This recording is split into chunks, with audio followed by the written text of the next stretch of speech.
అక్రమంగా విల్లాలు కట్టి ఏకంగా 400 కోట్ల మోసానికి తెరలేపిన కన్స్ట్రక్షన్ కంపెనీ. అమెరికా పారిపోవడానికి యత్నించిన ఆ కంపెనీ యజమానెవరు? ఈ లేడీ ఆగడాలకు పోలీసులు ఎలా చెక్ పెట్టారు? ఆ పూర్తి వివరాలు మా ప్రతినిధి Rana special ground report. Sri Lakshmi Srinivas construction యజమానటువంటి గుర్రం విజయలక్ష్మి బాగోతాలు ఒక్కొక్కటి బయటపడుతున్నాయి.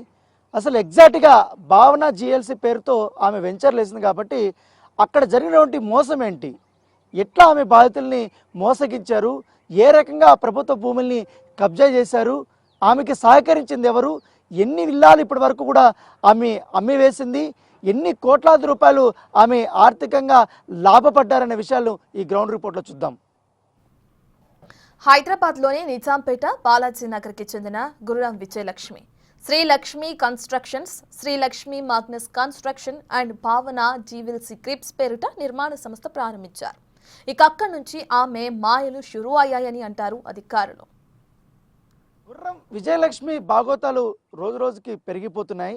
ముఖ్యంగా ఆమె చేసినటువంటి ఈ యొక్క అక్రమ కబ్జాల వల్ల ఏకంగా 270 కుటుంబాలు రోడ్డున పడ్డాయి. వాళ్ళందరూ కూడా ఇప్పుడు కోట్లాది రూపాయలు లాస్ అయిపోయి ఇల్లు లేక, ఓవైపు ఆ ఇంటికి కట్టినటువంటి డబ్బులు కూడా రాక చాలా ఇబ్బందులు పడుతున్నటువంటి పరిస్థితి కనపడుతుంది. ఇప్పుడు నేను ఎగ్జాక్ట్గా విజువల్లో చూపిస్తున్నటువంటి ఈ ప్లేసు లక్ష్మీ శ్రీనివాస్ కన్స్ట్రక్షన్ పేరుతో ఇక్కడ భావన జిఎల్సి అనేది వెంచర్స్ వేశారు. దాదాపు 330 దాకా కూడా ఇక్కడ విల్లాస్, ఇక్కడ నేను విజువల్లో చూపిస్తున్నటువంటి విల్లాస్ ఒక్కొక్కటి, ఇవన్నీ కూడా ఆమె కన్స్ట్రక్షన్ చేసింది. అయితే వివానా హోమ్స్ అనేది అప్పట్లో 2018-2019 ప్రాంతంలో వారి దగ్గర నుంచి గుర్రం విజయలక్ష్మి దాదాపు 12 ఎకరాల వరకు కూడా తీసుకున్నట్టు తెలిసింది. అవంతా కూడా ఆమె బిజినెస్ డెవలప్ చేయడం కానీ, విల్లాలను అమ్మించడం కానీ అవన్నీ కూడా చేయడము ఇవన్నీ చేశాయి. అయితే కేవలం పర్మిషన్స్ 12 ఎకరాలు ఉందని మాత్రం చెప్తున్నారు. ఆ 1200 ఎకరాల్లో 67 విల్లాలకు మాత్రమే హెచ్ఎండిఏ పర్మిషన్స్ ఉన్నాయనేది కూడా ఆమె నమ్మబలికింది. దానివల్ల ఇంకా ఇల్లాసు ఆమె కన్స్ట్రక్షన్ చేసి వాళ్ళకందరికీ కూడా వీళ్ళకి ఇప్పుడు 67 మందికి వచ్చే మిగతా మీకు కూడా తొందరలోనే వస్తాయని చెప్పి నమ్మబలికి వాళ్ళతో పూర్తి స్థాయిలో ఈ విల్లాలంతా కూడా కొనిపించినటువంటి నేపథ్యం అయితే కనపడుతుంది. అలా నమ్మినటువంటి వారందరూ కూడా ఇప్పుడు పూర్తిగా ఇది ఎఫ్టిఎల్ జోను, బఫర్ జోన్లోకి వచ్చడంతో పాటు ఇవి ప్రభుత్వ ల్యాండ్లో కూడా తేలడంతో వీళ్ళందరూ కూడా లబోదిబో అంటున్నారు. ఇవన్నీ కూడా అక్రమ ఇల్లీగల్ లేఅవుట్స్, ఇల్లీగల్ కన్స్ట్రక్షన్స్ అని తేలడంతో ఈ కుటుంబ సభ్యులందరూ కూడా ఇప్పుడు లబోదిబో అంటున్నటువంటి పరిస్థితి. మా విల్లాస్ కొంటే మీకు ఆ ఫెసిలిటీస్ ఇస్తాం, ఈ ఫెసిలిటీస్ ఇస్తాం, భూతల స్వర్గాన్ని నేలకు దించుతాం అన్న విజయలక్ష్మి చివరికి సాధారణ సౌకర్యాలైన నీరు, కరెంటు కూడా ఇవ్వలేకపోయారని, కస్టమర్లు ఏదైనా అడిగే యత్నం చేస్తే గూండాలను పంపి బెదిరింపులకు పాల్పడేవారని తెలుస్తుంది. ఆమె ఆకడాలు ఎలా సాగేవో మా ప్రతినిధి రానా అందిస్తున్న గ్రౌండ్ రిపోర్ట్. మా లేఅవుట్లో విల్లాసుకుంటే మీకు సకల సదుపాయాలన్నీ కూడా ఏర్పాటు చేస్తాం. ఇండోర్, అవుట్డోర్ స్పేస్లు ఇవ్వడంతో పాటు డ్రైనేజు, దాంతోపాటు కరెంటు ఫెసిలిటీస్, అన్ని రకాలైనటువంటి ఫెసిలిటీస్ అంతా కూడా ప్రొవైడ్ చేస్తామని చెప్తున్నారు. ఇప్పుడు నా వెనకాల నేను చూపిస్తాను. ఇప్పుడు ఇక్కడ నా కనపడుతున్నటువంటి ఈ విల్లాస్కి ఏటికి కూడా కనీసం డ్రైనేజ్ కాదు, వాటర్ కనెక్షన్ లేదు, కనీసం కరెంట్ కనెక్షన్ లేదు, ఏమీ లేదు. వీళ్ళందరూ కూడా సోలార్ ద్వారా కూడా ఇట్లా నివాసం ఉంటున్నారు. చాలా ఇబ్బందికరమైన పరిస్థితులు ఎదుర్కొంటున్నారు ఆమె చేసినటువంటి మోసంకి. ఎందుకంటే వీళ్ళకి ఎవరికీ తెలియదు కొనేటప్పుడు, ఎందుకంటే లోన్లు వచ్చేసేలే అనుకొని ఈ విల్లాలు కొన్నారు. విల్లాలు కొన్న తర్వాత అసలైనటువంటి విషయం బయటపడ్డది. ఎప్పుడైతే ఈ మాకు ఇస్తారని బట్టి ఫెసిలిటీస్ అన్నీ కూడా మీరు ఇంకా ఇవ్వలేదు, ఎప్పుడు ఇస్తారనేది అడిగినప్పుడు ఆమె దాటవేసి ధోరణి చేపట్టడము, తర్వాత గట్టిగా ప్రశ్నించిన వారిపైన తనకు సంబంధించినటువంటి గూండాల్ని, మనుషుల్ని అంతా ఉసుగొల్పి వారిపైన అక్రమంగా కేసులు పెట్టి ఏకంగా జైలుకు కూడా పంపించినటువంటి సందర్భాలు ఎన్నో అనేసి కూడా ఇక్కడ ఉన్నటువంటి వాళ్ళందరూ కూడా వాపోతున్నారు. ఇప్పుడు దాదాపు 260 దాకా ఉన్నటువంటి విల్లాస్ వీళ్ళందరూ కూడా అవన్నీ కూడా అక్రమ కట్టడాలంటూ కూడా ఇటు రెవెన్యూ శాఖ వాళ్ళు అలాగే వీళ్ళందరూ కూడా వచ్చి మార్కింగ్ చేసి వెళ్ళారు. అవన్నీ కూడా సీజ్ చేసినప్పుడు నేపథ్యం పడుతుంది. సో సీజ్ చేసిన తర్వాత వీళ్ళు బాధితులందరూ కూడా లబో దిబో అంటూ ఆఫీసర్స్, పోలీసుల చుట్టూ కూడా తిరిగినటువంటి నేపథ్యంగా పడుతుంది. సో ఇప్పుడు అదంతా కేసు కూడా నమోదైనటువంటి పరిస్థితి. అయితే దీని వెనకాలంతా కూడా పెద్ద మతలపై జరిగింది. ఎందుకంటే ఆ మిస్ అయినటువంటి ఫెసిలిటీస్ ఏకంగా గేటెడ్ కమ్యూనిటీకి సంబంధించినటువంటి ఫెసిలిటీసు, స్విమ్మింగ్ పూల్ ఉంటుంది, యోగా రూమ్ ఉంటుంది, మీకు కరెంట్ ఫెసిలిటీ ఉంటుంది, ఎప్పటికప్పుడు మీకు పార్కింగ్ ఫెసిలిటీస్ ఉంటుంది, క్లబ్ హౌస్లు ఉంటాయి, ఎవ్రీథింగ్ మీకు కావాల్సినంత కూడా ఎమ్యూనిటీస్ అంతా కూడా మేము ప్రొవైడ్ చేస్తామనేసి కూడా అమ్మినటువంటి ఆమె ఇప్పటి వరకు దాదాపు 6 సంవత్సరాలు 7 సంవత్సరాలు కలిసినా కూడా ఒక్క హామీని కూడా ఆమె నెరవేర్చుకోలేకపోవడంతో వాళ్ళందరూ కూడా తాము మోసపోయామనేసి కూడా వాళ్ళు భావిస్తున్నారు. ఇంకా ఆమె వల్ల ఎంతమంది బాధింపబడ్డారు, ఇంకా ఏమేం చేసింది, ఈ వెంచర్ తీసుకురావడానికి కారణం ఏంటి, ఇది నిజంగానే గవర్నమెంట్ ల్యాండా లేకపోతే ఆమె సొంతంగా కొనుక్కున్నదా, ఎంతవరకు ప్రభుత్వ భూమిని కబ్జా చేసింది, లేకపోతే సిక్కం భూమిని ఎంతవరకు కూడా ఆమె తమ ఆధీనంలోకి తీసుకుని ఈ అక్రమ విల్లాలు కట్టిందో ఒకసారి చూద్దాం. విజయలక్ష్మి సాగించిన ఈ అక్రమ నిర్మాణం మీద వచ్చిన కంప్లైంట్లు ఏంటి? హైడ్రా అధికారులు సాగించిన కూల్చివేతలు ఎలాంటివి? కోటి నుంచి కోటిన్నర వరకు డబ్బు కట్టి కొన్న ఈ విల్లాల నిర్మాణం ఏ చెరువు FTL బఫర్ జోన్ సంబంధించినవి ఇప్పుడు చూద్దాం.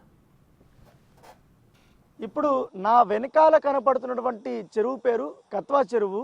దీన్ని పెద్ద చెరువుగా కూడా పిలుస్తారు. సో విజువల్స్ చూడండి ఒకసారి.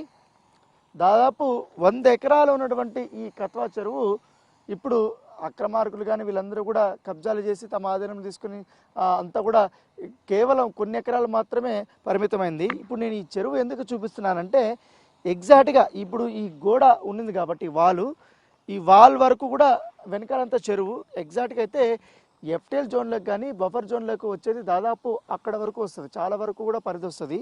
అయితే ఎప్పుడైతే అక్రమ సంబంధించినటువంటి లేఅవుట్లు కానీ కన్స్ట్రక్షన్ చేశారు, విల్లాలు ఇట్లా అమ్మేశారనేది తెలిసిన తర్వాత, ఈ విషయం బయటపడిన తర్వాత కంప్లైంట్లు ఇచ్చారు.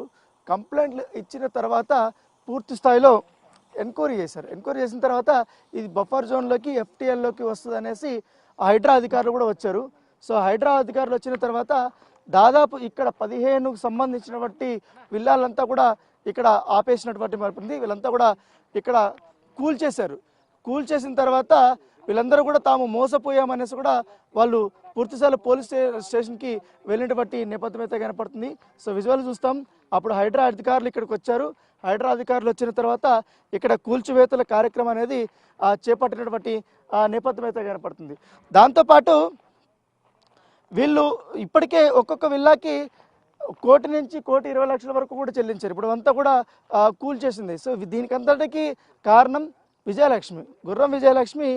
ఆమె అక్రమంగా చెరువుకు సంబంధించినటువంటి ల్యాండ్ను కూడా ఆమె కావాలనే ఇక్కడ మొత్తం కన్స్ట్రక్షన్ చేసి ఇక్కడ అమాయకమైన ప్రజలకి అమ్మేసినటువంటి నేపథ్యం అయితే కనపడుతుంది.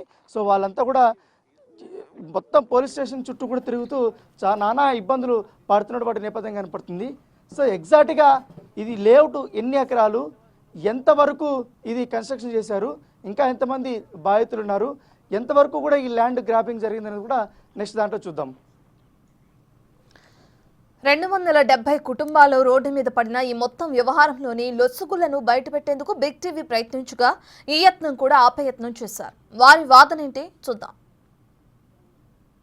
మీరు హెల్ప్ చేయండి ప్రజలకి, మీరు ఎందుకు మమ్మల్ని అడ్డుకుంటారు?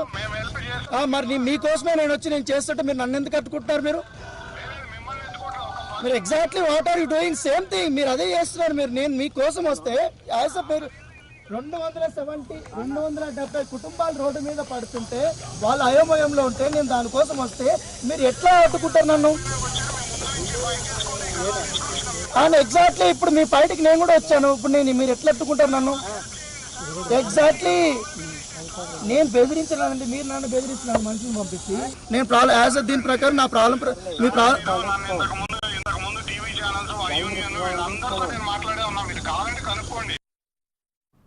చూసారుగా, ఇదే ఇక్కడ పరిస్థితి. నిజానికి కత్వా చెరువు పక్కనే ఈ విల్లాలను కట్టడంతో ఇవి FTL బఫర్ జోన్లోకి వచ్చాయి. వీటిపై ఫిర్యాదులు రావడంతో హైడ్రా అధికారులు 15 విల్లాలను నేలమట్టం చేశారు. మరో 10 విల్లాలకు మార్క్ చేసి టైం ఇచ్చి వెళ్లారు.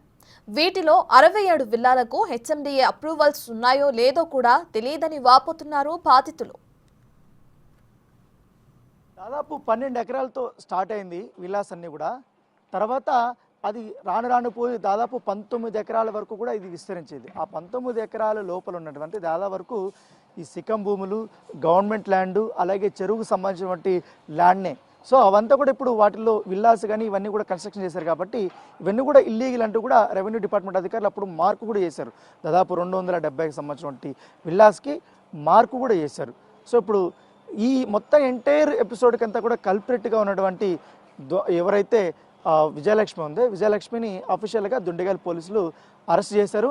ఆమెని రిమాండ్కి కూడా తరలించారు. చెంచల్గూడు జైల్లో ఆమె జైలు జీవితం కూడా అనుభవిస్తుంది. అయితే దీని వెనకాల దాదాపు 350 నుంచి 400 కోట్ల రూపాయల వరకు కూడా స్కామ్ ఉందనేసి కూడా వీళ్ళందరూ ఇక్కడ ఉన్నటువంటి స్థానికులు అందరూ చెప్తున్నారు. దాంతోపాటు ఈమె చాలా వరకు కూడా ఈ నగదు ట్రాన్సాక్షన్ అనేది చాలా అనుమానాస్పదంగా చేసింది. తనతో పనిచేసినటువంటి డ్రైవర్స్ అకౌంట్లో కానీ తనకు సంబంధించిన బినామీల అకౌంట్లో కానీ పెద్ద ఎత్తున కోట్లాది రూపాయలు ట్రాన్సాక్షన్ చేసినట్టుగా వీళ్ళు అనుమానిస్తున్నారు. కాబట్టి ఈడీ అధికారులు కూడా ఇప్పుడు వాళ్ళు కంప్లైంట్ ఇవ్వబోతున్నారు. సో ఈడీ కూడా రంగంలోకి దిగుతుందా లేదో చూడాలి. ఇంకా చాలా వరకు కేవలం ఇక్కడ ఒకటే కాదు, బాచుపల్లిలో ఉన్నటువంటి సీతారాం హోమ్స్లో కూడా దాదాపు 6 విల్లాలు విజయలక్ష్మికి సంబంధించినవన్నీ కూడా ఆమె సీజ్ చేశారు. అక్కడ కూడా ఇలాంటి కొట్లాట జరుగుతుంది. ఆమెకి ఎవరన్నా అడ్డొస్తే చాలు వెంటనే తన మనుషులతో అక్కడ పంపించడము, వాళ్ళని కొట్టించడము, వారిపైన కేసులు పెట్టించడం, వాళ్ళని ఏకంగా జైలు పాలు చేయడం, వాళ్ళని మానసికంగా శారీరకంగా చాలా హింసించడం ఇవే జరుగుతుంది. కాబట్టి ఎట్టకేలకు పోలీసుల చేతికి ఈ లేడీ డాన్ విజయలక్ష్మి దొరికినటువంటి పరిస్థితి కనబడుతుంది. అక్కడెక్కడో అనుమతులు తీసుకుని తప్పుడు పత్రాలను చూపించినట్లు వాపోతున్నారు విల్లాలు కొన్నవారు. ప్రభుత్వ భూమి మరో 7 ఎకరాలు కబ్జా చేసి నిర్మాణాలు చేపట్టినా వాటిని కూడా పట్టించుకోకుండా సుమారు 250 కోట్లకు పైగా లోన్ మంజూరు చేశారు కూకట్పల్లి ఎల్ఐసి బ్రాంచ్ మేనేజర్. ఇందుకుగాను ఇదే వెంచర్లోని రోడ్ నంబర్ 4లోని ఒక విల్లాను గిఫ్ట్ రూపంలో అతనికి ఇచ్చినట్లు తెలుస్తుంది. తర్వాత ఆ మేనేజర్ మరొకరికి ఈ విల్లా అమ్మేసుకున్నట్లు సమాచారం. ఇదిలా ఉంటే బీఆర్ఎస్ లీడర్లకు కూడా విల్లాలు ఇచ్చినట్లు తెలుస్తుంది. ఇందులో ఎమ్మెల్సీ సంబీపూర్ రాజు తమ్ముడు Krishna, Dindigul municipal chairman Krishnaveni, Nizampet mayor Gopal Reddy కూడా విల్లాలు సమర్పించినట్లు తెలుస్తుంది. అయితే వీటిలో కూడా కొన్ని విల్లాలను హైడ్రా కూల్చేసినట్లు తెలుస్తుంది.